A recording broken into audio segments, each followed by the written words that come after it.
जोहार झारखंड वासियों, मैं हूं आकाशदीप कुमार और आप देख रहे हैं झारखंड सर्कल। अगर आप झारखंड से हैं और झारखंड से जुड़ी हुई खबरें या पोस्ट देखना पसंद करते हैं तो झारखंड सर्कल को अभी सब्सक्राइब कर लें।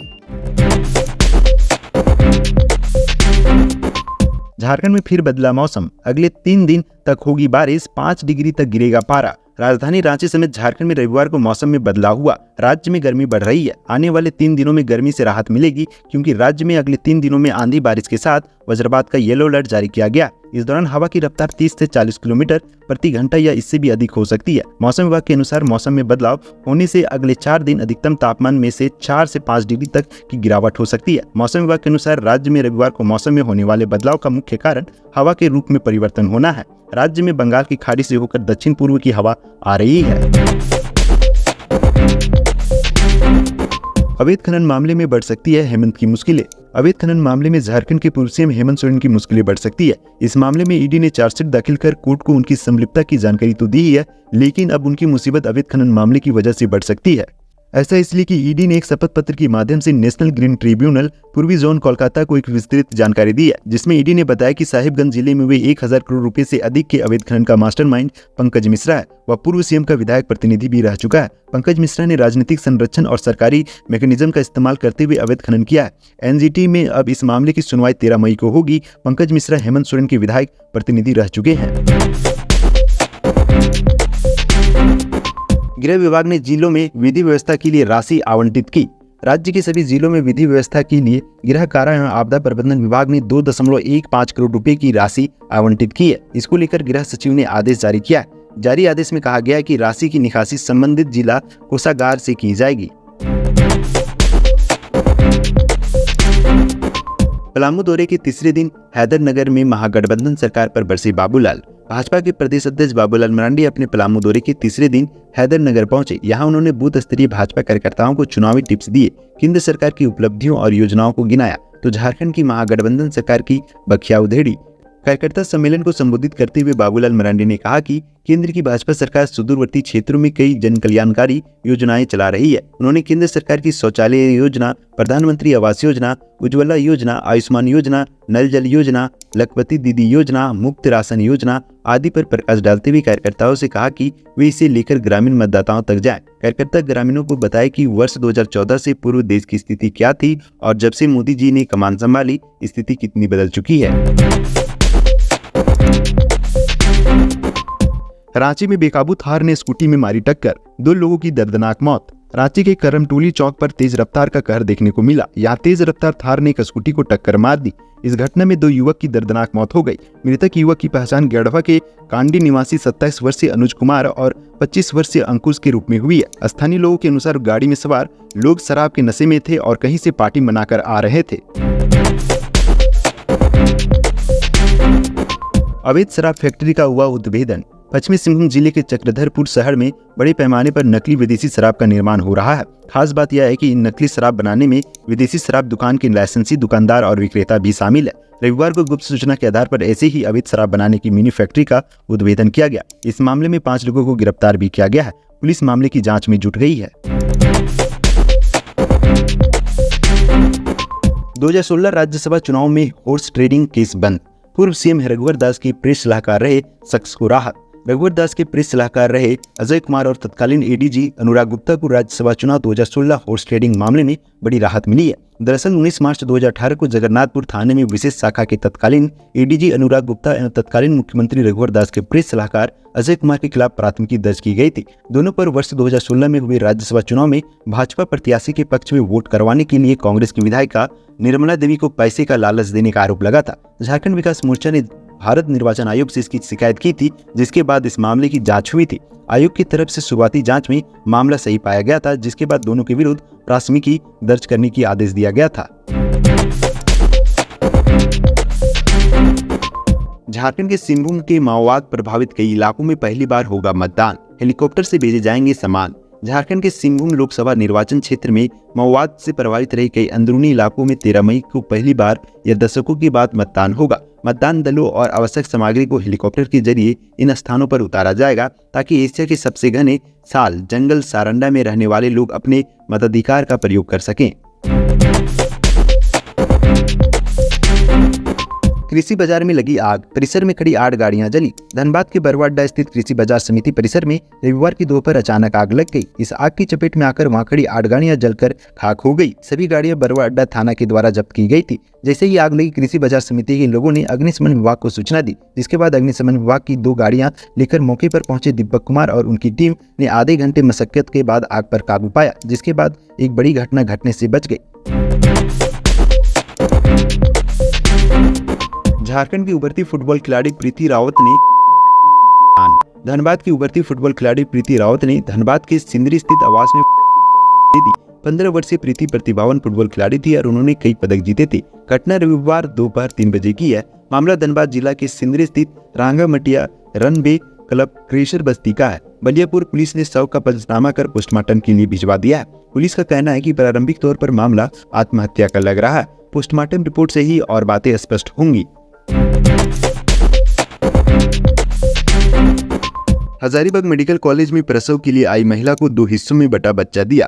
हजारीबाग में एक अस्पताल में महिला की डिलीवरी के दौरान नवजात को सिर धड़ से अलग हो गया और उसकी मौत हो गई। इसके बाद दिव्यांग महिला की जान बड़ी मुश्किल से बच पाई। परिजन जब बच्चे को देखने के लिए जिद करने लगे तो आनन फानन में अस्पताल कर्मियों ने नवजात की शव को कपड़े में लिपटकर परिजनों को दे दिया। परिजनों ने जैसे ही बच्चे को गोद में लिया, उसका सिर नीचे गिर गया और धड़ हाथ में ही रह गया। इसके बाद महिला के परिजनों ने अस्पताल में जमकर हंगामा किया। बच्चे को इसी हालत में अंतिम संस्कार के लिए घर लेकर चले गए। ये घटना 2 अप्रैल हजारीबाग के शेख भिखारी मेडिकल कॉलेज की है। इधर इस मामले में अस्पताल प्रबंधन का कहना है कि प्रसूता जब अस्पताल पहुंची थी उससे पहले ही उसका बच्चा मर चुका था। हालांकि परिजनों की ओर से इस मामले में किसी तरह का कानूनी कदम नहीं उठाया गया है। कल्पना सोरेन ने 21 अप्रैल को आहूत उलगुलान रैली को लेकर इंडी गठबंधन के नेताओं के साथ बैठक की। पूर्व मुख्यमंत्री हेमंत सोरेन की पत्नी कल्पना मुर्मू सोरेन ने 21 अप्रैल को प्रभात तारा मैदान में आयोजित न्याय उलगुलान महारैली की सफलता को लेकर रविवार को अपने निवास स्थान पर गठबंधन नेताओं के साथ बैठक की। बैठक में महारैली की सफलता के लिए रणनीति पर विचार विमर्श किया गया। बैठक में प्रदेश कांग्रेस प्रभारी गुलाम अहमद मीर, पीसीसी अध्यक्ष राजेश ठाकुर, राजद के मंत्री सत्यानंद भोक्ता, महासचिव कैलाश यादव, माले विधायक विनोद, झामुमो महासचिव विनोद पांडे आदि शामिल हुए। बैठक में झामुमो द्वारा आयोजित महारैली में पूरे राज्य से 5 लाख भीड़ जुटाने की रणनीति बनी। इसमें कल्पना सोरेन ने सभी गठबंधन के सहयोगियों से सहयोग मांगा। बैठक में न केवल रैली बल्कि लोकसभा चुनाव में गठबंधन का साझा प्रचार अभियान को लेकर भी चर्चा हुई। यह तय किया गया कि 21 के बाद चरणबद्ध तरीके से होने वाले चुनाव के हिसाब से चुनावी अभियान चलाया जाएगा। गिरिडीह में चंद्र प्रकाश का विरोध, 90% बीजेपी के लोगों को सांसद प्रतिनिधि बनाने का अवशासन। गिरिडीह के मधुबन में एनडीए व आजसू प्रत्याशी चंद्र प्रकाश चौधरी का बीजेपी कार्यकर्ताओं ने विरोध किया। कार्यकर्ताओं ने चौधरी पर आरोप लगाया कि उन्होंने 5 साल तक अपने संसदीय क्षेत्र की उपेक्षा की, उनकी सुधि नहीं ली और न ही गिरिडीह से अपेक्षित विकास हुआ है। इस दौरान कार्यकर्ताओं ने शोर शराबा किया और चौधरी के खिलाफ नारे लगाए। मिली खबर के मुताबिक चौधरी को मुश्किल से बोलने का अवसर मिला। बता दें कि मधुबन में चौधरी बीजेपी की विधानसभा स्तरीय बैठक में हिस्सा लेने के लिए पहुंचे थे। धनबाद में सड़क हादसा। धनबाद जिले के पुटकी थाना क्षेत्र में रविवार को एक सड़क दुर्घटना हुई, जिसमें गाड़ी में सवार 6 लोग गंभीर रूप से घायल हो गए। इसके बाद स्थानीय लोगों की मदद से उनके परिजनों को सूचना दिया गया।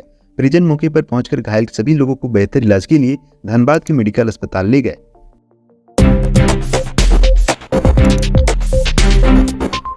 देवघर में आधी रात घर में लगी आग। देवघर जिले से घर में आग लगने का मामला प्रकाश में आया है। आगजनी में घर में रखे चावल, मुर्गी सहित कई सामान जलकर खाक हो गए। अच्छी बात यह रही कि किसी व्यक्ति की जान की नुकसान नहीं हुई है। आगजनी की घटना शनिवार की देर रात की बताई जा रही है। वहीं किन वजह से आग लगी इसका पता नहीं चल सका। घटना की जानकारी पुलिस को दे दी गई। पुलिस मौके पर पहुंच पूछताछ की।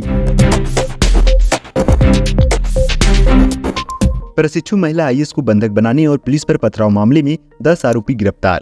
दुमका में बीती रात पुलिस ने सघन छापेमारी कर विभिन्न थाना क्षेत्रों से विभिन्न कांडों में लंबित 1 दर्जन से अधिक आरोपियों को गिरफ्तार कर लिया।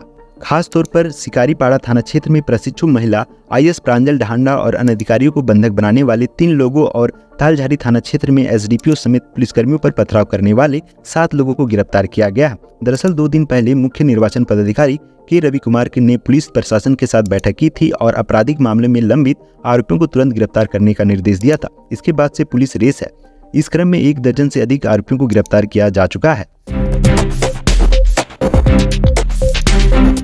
हटिया स्टेशन से 7 नाबालिग बरामद, 3 लोग गिरफ्तार। हटिया स्टेशन से पुलिस ने रविवार को 7 नाबालिग बरामद किए, साथ ही 3 लोगों को गिरफ्तार किया।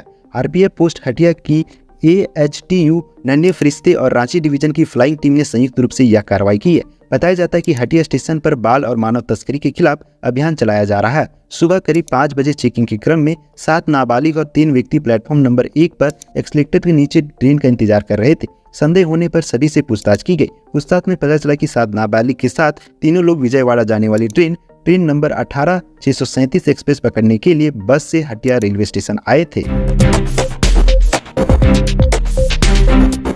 जामताड़ा में चल रहे अवैध क्रशर बना रहे बीमार। जामताड़ा से सटे पश्चिम बंगाल की सीमा में अवैध पत्थर क्रशर मिलें चल रही है, जहां आए दिन मजदूर किसी न किसी रूप से जान गंवा रहे हैं। ताजा घटना जमारी इलाके का है, जहां सफेद पत्थर क्रेसिंग प्लांट में काम करते समय एक व्यक्ति की मृत्यु हो गई। स्थानीय लोगों ने बताया कि पत्थर का डस्ट नाक और मुंह के रास्ते फेफड़ों में चला गया और सिलिकोसिस नामक जटिल बीमारी की चपेट में व्यक्ति आ गया।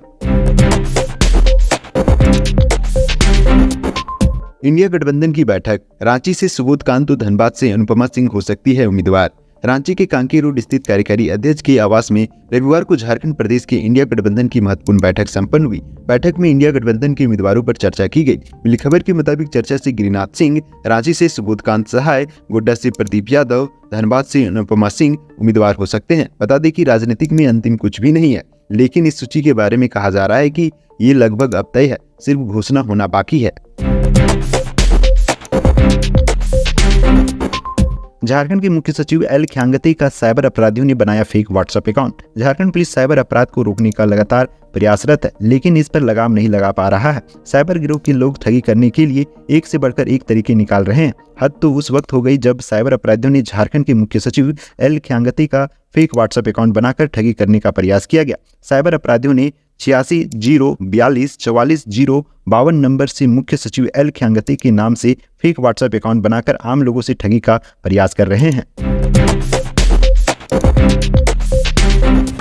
झारखंड राज्य से आज की प्रमुख खबरें यहीं तक। इस वीडियो के बारे में कोई सजेशन या राय है तो हमें कमेंट के माध्यम से अवगत कराएं। बाकी बात आप अपना और अपने परिवार का ख्याल रखें। जोहार, जय हिंद, जय झारखंड।